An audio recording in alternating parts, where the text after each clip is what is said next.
Oke, mari kita ngomongin soal duit. Apa yang bakal kita bahas hari ini? Mungkin bakal bikin kamu mikir ulang semua hal yang pernah diajarin soal uang. Apalagi buat kamu yang masih muda dan punya ambisi besar. Jadi, siap-siap ya, karena aturan-aturan lama bakal kita bongkar habis-habisan. Kedengarannya kasar banget ya.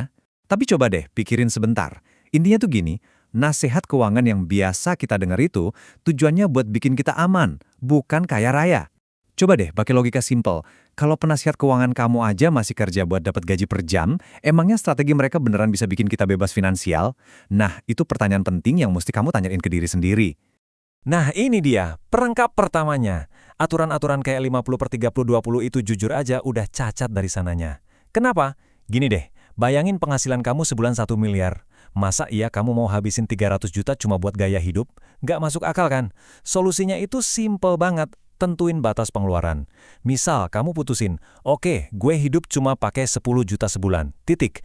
Mau penghasilan kamu naik jadi 20 juta, 200 juta, ya pengeluaran tetap segitu. Ini nih kuncinya, biar tabungan kamu bisa melesat ke langit. Oke, sekarang kita masuk ke bagian intinya. Coba lupain dulu aset kayak rumah atau mobil. Ada dua modal utama yang sebenarnya kamu punya. Dan kalau kamu ngerti cara mainin dua modal ini, kekayaan kamu bisa ngebut. Modal yang pertama itu modal manusia. Anggap aja ini kayak baterai full charge waktu kamu masih muda. Energinya pol, waktunya banyak, semangat belajarnya tinggi, semuanya lagi di puncak-puncaknya. Ini aset terbesar kamu, serius. Tapi ada tapinya, baterai ini tuh tiap hari berkurang dayanya. Jadi ini aset yang nilainya makin lama makin turun. Makanya harus dimanfaatin habis-habisan selagi masih penuh. Nah, yang kedua, modal finansial. Ini ya, duit kamu, investasi kamu. Awalnya pasti kecil banget kan? Tujuannya cuma satu, bikin modal ini jadi gede secepat mungkin. Biar apa? Biar pas baterai modal manusia kamu udah habis, modal finansial ini udah cukup buat ngehidupin kamu selamanya. Dan disinilah gamenya dimulai. Ini beneran balapan sama waktu. Tiap jam kerja keras kamu itu harus diubah. Dari modal manusia yang makin lama makin habis, jadi modal finansial yang makin lama makin numpuk. Kalau pakai cara lama, kamu baru bisa pensiun di umur 65. Tujuan kita di sini beda. Kita mau narik garis finish itu ke umur 30-an. Jauh banget kan? Udah, lupain semua metrik-metrik ribet yang pernah kamu dengar. Kalau pakai cara pikir ini, cuma ada satu angka. Satu-satunya angka yang benar-benar nentuin kamu bisa kaya cepet atau enggak. Dan angkanya adalah 80%. Yap, kamu nggak salah dengar. Bukan 10, bukan 20%. 80%. Dari semua penghasilan bersih kamu, ini bukan target biasa loh, ini garis pemisah antara orang yang bakal kerja sampai tua sama orang yang bisa bebas finansial dalam waktu kurang dari 10 tahun.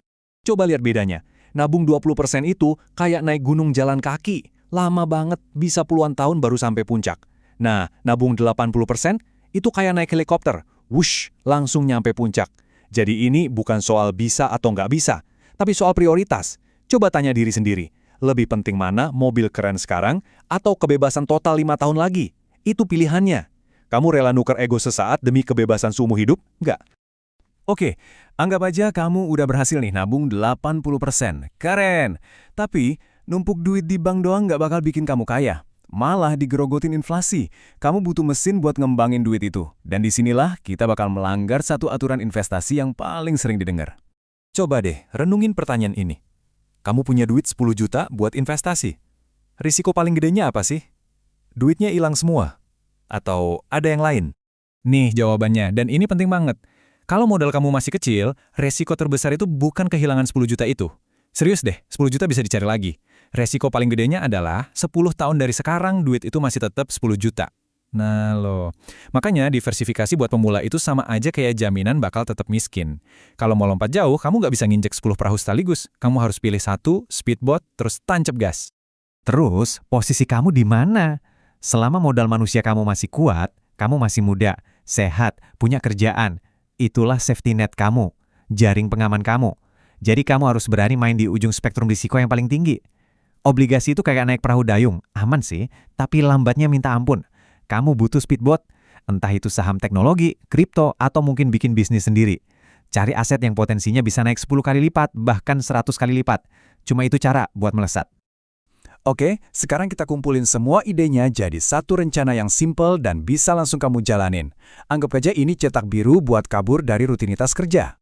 Ini dia langkah-langkahnya. 1. Gedein pendapatan kamu semaksimal mungkin. 2. Patok batas pengeluaran, jangan pernah naikin gaya hidup. 3. Kejar target tabungan 80%, nggak ada tawar-menawar. 4. Fokusin semua tabungan itu ke satu investasi yang bisa meledak. Dan yang paling krusial nomor 5. Lakuin ini terus-menerus, bukan cuma sebulan, bukan cuma setahun, tapi 5-10 tahun, ini jalan keluar dari rat race. Sebagai penutup, saya mau tinggalin satu pertanyaan buat kamu. Semua orang takut ngambil risiko soal duit kan? Tapi gimana kalau pas kamu masih muda gini, risiko finansial terbesar yang bisa kamu ambil justru adalah dengan gak ngambil risiko sama sekali? Risiko ngebiarin aset terbesar kamu, yaitu waktu dan energi, kebuang sia-sia di jalan yang lambat dan aman? Coba deh renungin itu.